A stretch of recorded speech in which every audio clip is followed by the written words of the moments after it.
Entonces, hoy día vamos a hablar de flujos de energía. Bien, vamos entonces a lo primero. El primer punto que tenemos que nosotros tener presente es que todos, absolutamente todos los organismos necesitamos energía. A pesar de que estemos bastante sésiles, bastante tranquilos en nuestra casa, tal vez sin movernos, tal vez descansando, igual nosotros vamos a necesitar energía. Porque tenemos funciones que son demandantes. Para que se hagan una idea, en el caso de nosotros, de los humanos, la mayor cantidad de energía que nosotros utilizamos, la utiliza el sistema nervioso. Aunque nosotros estemos dormidos, nuestro sistema nervioso sigue funcionando. Entonces, claro, nosotros vamos a necesitar energía, por último, para que funcionen nuestras neuronas, para mantener nuestra temperatura, para muchas cosas. Pero todos los organismos necesitan, incluso organismos que parecieran no necesitar mucha energía. ¿Para qué la necesitan? Por ejemplo, para reproducción.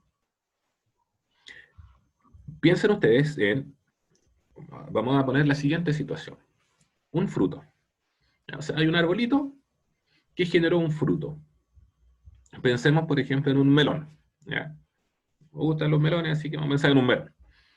Bueno, un melón, un fruto completo, puede tener, qué sé yo, 2000, 2500 calorías. Eso es energía. Y la planta que está produciendo este fruto está gastando energía para producir ese melón, para producir las semillas que hay dentro del melón. O sea, la planta está gastando energía para reproducirse. Necesita hacerlo. Para la planta sería mucho más fácil no producir un melón, ¿ya? No gastar tantas calorías en generar este fruto. Pero la planta necesita reproducirse. Entonces, necesita energía para fabricar el fruto. Para el crecimiento, bueno, ustedes probablemente son un buen ejemplo de ello. Ustedes están, o estuvieron, o estarán, yo creo que la mayoría ya estuvo en realidad, en una fase de crecimiento acelerado, en el estirón que se llama. Esto es muy característico sobre todo en los machos, en los hombres, que comen mucho mientras son adolescentes, el refrigerador sube cada vez que van, y parecen estar siempre con hambre, y vamos comiendo y siempre con hambre.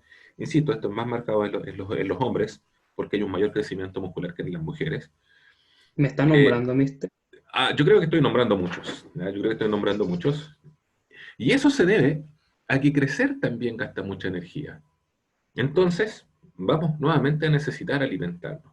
Bueno, el movimiento, la mantención de temperatura, el metabolismo, para que las reacciones metabólicas ocurran, necesitamos energía. O sea, necesitamos todos. Plantas, como ese melón, y animales como nosotros, vamos a necesitar energía. Ahora, ¿de dónde la sacamos? Recordemos que nosotros, los animales, no podemos tomar energía del sol, ¿ya? Para fabricar molécula orgánica. Entonces tenemos que sacarla de algunas reacciones metabólicas. La reacción metabólica más importante, desde la cual nosotros obtenemos energía, se llama respiración celular. Vamos a hablar de ella más adelante, pero en una especie de spoiler tempranísimo, la respiración celular consiste en quemar azúcares. Si tú tienes una hoja y la quemas, estás quemando básicamente un azúcar, estás quemando celulosa. La celulosa es un carbohidrato. No es dulce porque no todos los azúcares son dulces, pero la celulosa, el papel, es un carbohidrato.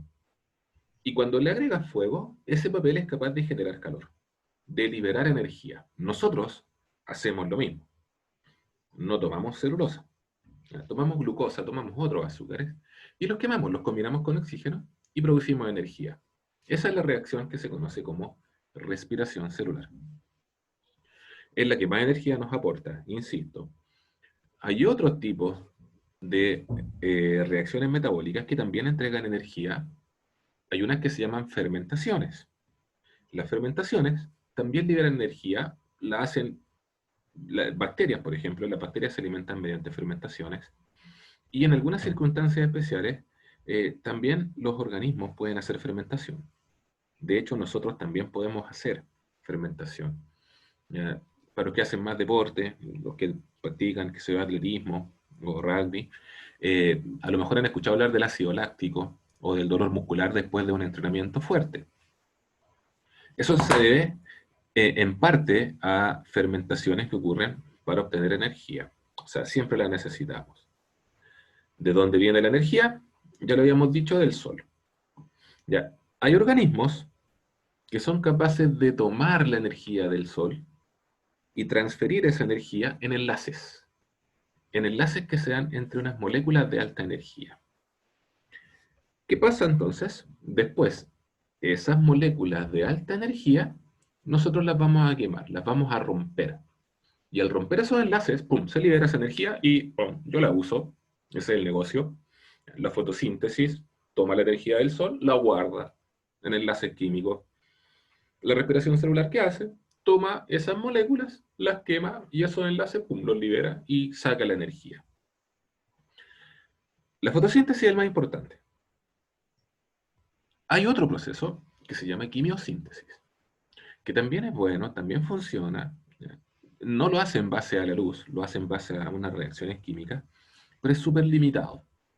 Me refiero a, voy a pensar en lo siguiente, voy a sacar la pizarrita del computador simplemente. Vamos a pensar en un mundo, vamos a pensar que este es nuestro planeta, ¿ya? Y bueno, hay una cuestión característica y es que al planeta, en términos generales, durante el día, durante el día, prácticamente a todas las zonas del planeta, en algún minuto le llega luz del sol. Claro, tú podrías decir, "Ey, pero en los polos, en invierno no llega el sol". Sí, tienes razón, en los polos pueden pasar 4 meses de oscuridad absoluta, ¿ya? En el invierno de ese polo. Pero para la gran mayoría de la Tierra, en algún momento del día, llega sol. Por lo tanto, tú puedes tener plantas en toda la superficie de la Tierra y también puedes tener plantas en los océanos, algas, ¿ya? Y en algún momento les va a llegar sol. Y por lo tanto van a poder hacer energía y, bueno, el sistema funciona. La fotosíntesis, por lo tanto, como sistema, permite que todo el mundo funcione fabricando moléculas orgánicas. La quimiosíntesis, en cambio, que es la otra que estamos tratando de revisar, es un tipo de reacción química que se limita a lugares bien definidos. Supongamos que esto es un volcán, ¿ya? Que tiene acá ya su cono volcánico con lavas, qué sé yo. Y supongamos que aquí hay unas aguas termales. Así funcionan más o menos las aguas termales. Hay unas agüitas termales, qué sé yo. Bueno, en esa zona de las aguas termales, por ejemplo, es relativamente frecuente encontrar organismos que hacen quimiosíntesis. Ahí tú puedes encontrar quimiosíntesis. La pregunta es, ¿cuántos lugares como este hay en la Tierra? Muchísimos. Pero si los comparo con los lugares en donde en algún momento del día llega el sol, la verdad es que son muy pocos, muy pocos.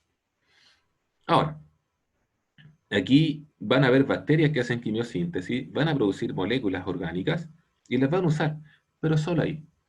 Entonces, podemos decir que es extremadamente limitada la capacidad que tiene la quimiosíntesis para mantener un ecosistema.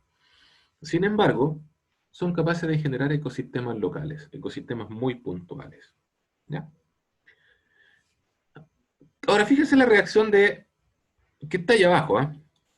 Nosotros vamos a partir hablando de esta, de la reacción de fotosíntesis. Aquí aparecen, diríamos, los ingredientes y los resultados, o químicamente hablando, los reactantes y los productos. Fíjese el reactante, o uno de los reactantes de la fotosíntesis, es el CO2, gaseoso, el gas que nosotros conocemos como dióxido de carbono. Es un reactante de la fotosíntesis junto con el agua líquida. Por eso está la L ahí al ladito. Si tenemos dióxido de carbono y agua, y además tenemos energía de la luz, se puede realizar la reacción de fotosíntesis. Y el resultado, es decir, los productos de la fotosíntesis son estos: carbohidratos y oxígeno gaseoso. Ahora, hay que pensar en algo. Esa es una molécula de CO2. Para que se hagan una idea, la molécula de CO2 es así. Un carbono unido con un oxígeno, unido con otro oxígeno. ¿Ya? Y la molécula de agua, bueno, es así. Un oxígeno unido con un hidrógeno y unido con otro hidrógeno. Listo. Esas son las moléculas que forman parte. Pero esta molécula que está aquí es mucho más compleja. Esa molécula es más o menos así. Carbono, carbono, carbono, carbono, carbono, carbono, hidrógeno, por aquí creo que tiene OH, no me la sé de memoria. ¿Ya? Pero el asunto es que si ustedes analizan esa molécula, tiene muchos más enlaces. Si ustedes analizan esa molécula, tiene muchos más enlaces químicos. ¿Ya? Y esa mayor cantidad de enlaces químicos se traduce en que es una molécula que tiene más energía almacenada. Y al romper esa molécula se libera esa energía. Ahora bien, esa es la reacción de la fotosíntesis, que es la que nosotros vamos a estudiar ahora. Pero fíjese la que está arriba, la respiración celular. Estos son los reactantes y estos son los productos. En la fotosíntesis, estos son los reactantes y estos son los productos. Los productos de la fotosíntesis son a su vez los reactantes de la respiración celular. Y los productos de la respiración celular son a su vez los reactantes de la fotosíntesis. O sea, hay una relación de interdependencia. Las plantas, hasta cierto punto, dependen de los animales para obtener el CO2. Y los animales dependemos de las plantas para obtener el O2. Ojo con esto que estoy diciendo. Cuando yo hablo de plantas y animales, en este sentido, es solo lo más característico. Porque las plantas también hacen respiración celular.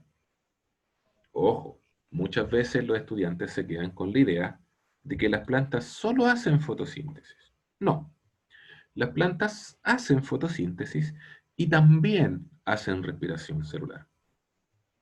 Los animales, en cambio, no pueden hacer fotosíntesis y solo pueden hacer respiración celular y fermentaciones. ¿Ya? Pero las plantas pueden hacer las dos. Ojo con eso, es muy importante. Las plantas pueden hacer fotosíntesis y también pueden hacer respiración celular, que no se le olvide nunca. Bien. De hecho, esa relación de interdependencia se hace evidente acá. Aquí está esa idea. Llega la energía del sol, se hace fotosíntesis. La fotosíntesis genera moléculas de alta energía, que vendría a ser la glucosa, y produce oxígeno.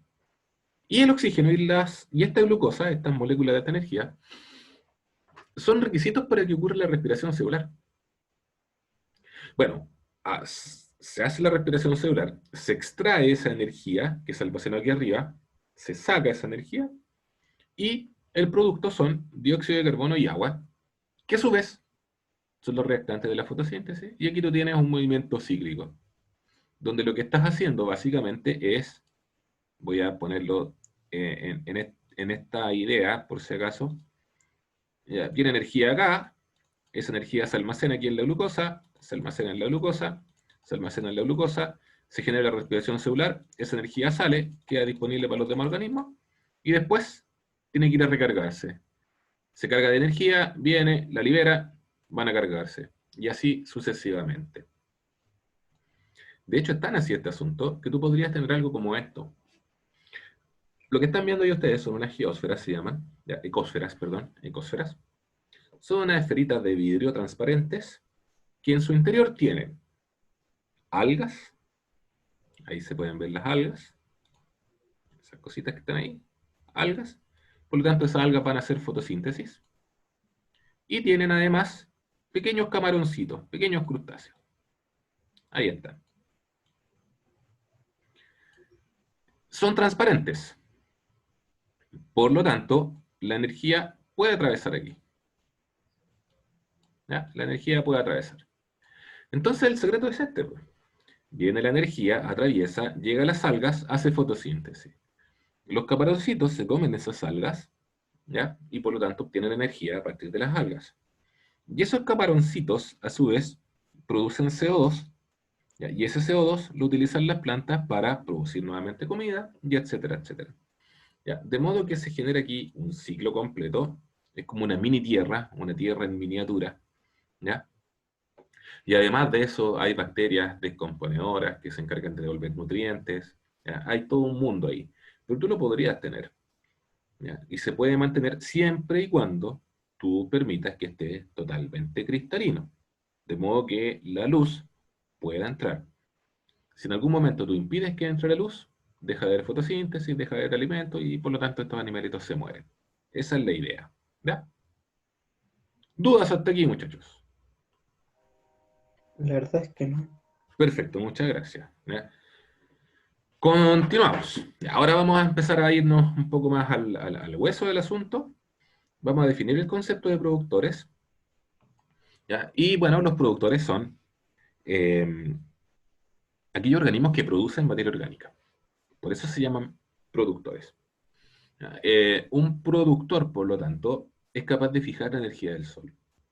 O sea, son organismos que hacen fotosíntesis. En resumen, esa es la idea de un productor. Hay productores que son gigantescos, como la secuoya y los alerces, árboles muy grandes, coníferos, gigantescos, pero también hay productores que son súper chicos. Y aquí se cita uno de esos que se llama fitoplancton. Atención muchachos, que en biología es súper importante que conozcan el origen, la etimología de las palabras. ¿Ya? La palabra fito significa planta. ¿Ya? Por lo tanto, cada vez que ustedes vean algo que diga por ahí fito, fito significa planta. Por ejemplo, la fitoterapia, que es un tipo de terapia alternativa de salud que utiliza el poder curativo de las plantas. ¿Ya? Esa es la idea del concepto fito. Por lo tanto, el fitoplancton son plantas microscópicas que están flotando en el agua. Y aquí hay un par de ejemplos de eso. Fíjese, nos dice, los bosques coníferos, es decir, secuoyas, alerces, araucarias, pinos, ¿ya? Esas plantas que no tienen flores y que generan estas como piñas o peritas, aportan casi un tercio del oxígeno presente en la atmósfera, o sea, muchísimo del oxígeno. Y se concentran más en el hemisferio norte, enseguida vamos a ver una imagen de eso, ¿ya? Y el fitoplancton, que son algas microscópicas que están en los océanos y que hacen fotosíntesis, es el responsable del aporte de oxígeno a las aguas de los océanos. Recuerde que los peces no respiran agua, los peces respiran oxígeno. Claro, es oxígeno que está disuelto en el agua, pero es oxígeno. A los peces tampoco les sirve el agua para respirar. Necesitan oxígeno y van a utilizar el oxígeno que produce el fitoplancton finalmente. Y esta es la imagen que yo les decía, que es bien interesante, porque nos muestra algo que pasa un poco, se pasa un poco por alto. Voy a hacer una línea aquí al medio, no me quedo muy al medio que digamos, pero creo que a lo mejor se puede perfeccionar esto. Sí, creo que sí. Creo que ahí, bueno, la idea más o menos está. Por ahí tal vez estaría mejor. ¿Ya? Bueno, en esta línea estamos dividiendo, como ustedes ven, el hemisferio en norte y sur, el hemisferio norte y el hemisferio sur. Fíjense un detalle que no es menor, y es que en el hemisferio sur hay menos corteza terrestre. Es decir, si tú sumas toda la superficie de tierra, de corteza que hay en el hemisferio norte, fíjense, está todo la parte grande de África, digamos, menos el cono. Ya está toda Europa, Asia, Asia con lo gigantesco que es. Ya Mongolia, China y Rusia son más grandes que cualquier otra cosa. Ya tenemos todo Norteamérica.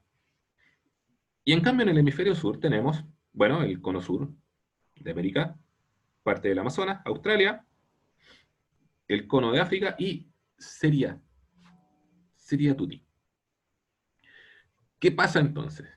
Que hay una mayor cantidad de clorofila, de plantas que hacen fotosíntesis, en el hemisferio norte que en el hemisferio sur. Acá está toda la zona Escandinavia, Rusia, ya, Canadá, Estados Unidos, con una cantidad importante de bosques. Y eso hace que el patrón de producción de oxígeno también siga un patrón estacional. Cuando en el hemisferio norte están en verano, hay más oxígeno en la atmósfera, porque están llegando rayos de sol acá con mayor intensidad y durante más tiempo en el día, todas estas plantas están haciendo más fotosíntesis y están aportando más oxígeno. En cambio, acá, cuando nosotros estamos en verano, hay menos tierra, hay menos fotosíntesis y por lo tanto hay menos oxígeno en la atmósfera. Ojo que no es perceptible por nosotros no nos damos cuenta, pero si hacen mediciones con instrumentos de precisión, sí se nota que hay diferencias. Y lo otro destacable de esta imagen es que aparece también zonas del océano que tienen clorofila. Por ejemplo, esa zona que está ahí, bueno, aquí hay alguna isla cerca, pero esa zona que está acá, aquí la línea mía la borró un poco, ¿ya? Pero esas son zonas, todas esas manchas verdes son clorofila. La clorofila es el pigmento que permite que se haga fotosíntesis. Entonces también hay una cantidad importante de clorofila en las aguas, en los océanos, demostrando que los océanos también son importantes para el aporte de oxígeno, no solamente a las aguas, sino que también a la atmósfera. ¿Ya? Y esta última, antes de que nos tengamos que ir al Moodle para el quiz, nos dice lo eficaces que son los productores. Fíjese, se tomó toda la energía solar y se le asignó un valor, ¿ya? Y se dice, bueno, vamos a decir que el sol aporta un 100% de energía. Ese va a ser el valor del cual vamos a partir. De la energía que el sol envía a la Tierra, hay un 30% que se refleja y que se devuelve al espacio. ¿Ya? Hay un 51% que se ocupa para calentar la superficie terrestre, se absorbe. Hay más o menos un 19% que se absorbe por la atmósfera. Por lo tanto, de toda la energía que el sol manda, ya se ocupó casi toda en puras cuestiones que no nos sirven mayormente. Y apenas entre un 1 y un 2% lo ocupan los productores. Muy poquitito, muy poquitito. Sin embargo, aunque sea poquitito, lo que reciben finalmente los productores, fíjese la cantidad de materia orgánica que producen. Entre 150 y 200 mil millones de toneladas de materia orgánica por año. Por año. O sea, son extremadamente eficientes los productores. ¿Ya? Bien, muchachos. Nos vamos al Moodle ahora para resolver el quiz. ¿Ya? Son las 9, así que desde este momento debiese estar abierta ya la salita. Así que nos vamos al Moodle para que veamos cómo nos está yendo. Ahí dice quiz, ecología, flujos de materia y energía. Ya hay 2 alumnos que están intentándolo. Ya hay 4. Comiencen nomás.